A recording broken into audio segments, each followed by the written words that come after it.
ধোকার ডালনাটা কীভাবে বানালাম তার ফুল রেসিপিটা কিন্তু জানতে গেলে ভিডিওটা পুরোটা তোমাদের শেষ পর্যন্ত দেখতে হবে। ধোকার ডালনা করার জন্য সারা রাত আমি ছোলার ডালটাকে ভিজিয়ে রেখেছিলাম।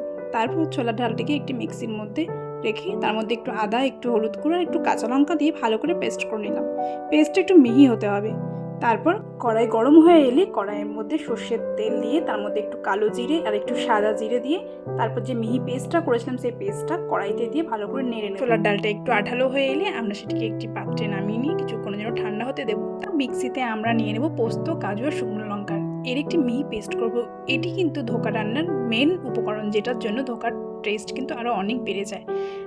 পেস্ট হয়ে যাওয়ার পর কড়াইতে তেল গরম করে একটা একটা করে ধোকার পিসগুলোকে আমরা ভালো করে ডিপ ফ্রাই করে নেবো। ডিপ ফ্রাই করে নেওয়ার পর কড়াইয়ে তেল দিয়ে তার মধ্যে গোটা গরম মশলা, তেজপাতা, এলাচ, লবঙ্গ, কালো জিরে আর টমেটো, তার সঙ্গে একটু আদার পেস্ট দিয়ে ভালো করে নেড়ে নেবো।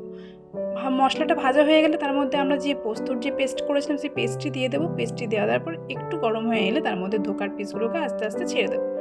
রান্নার স্বাদ আরও বাড়াবার জন্য আমরা ওপর থেকে একটু ঘি আর তার সঙ্গে একটু গোটা গরম মশলার গুঁড়ো। তোমরা বাড়িতে ঠিক এইভাবেই ধোকার রেসিপিটা একবার ট্রাই করে দেখতে পারো।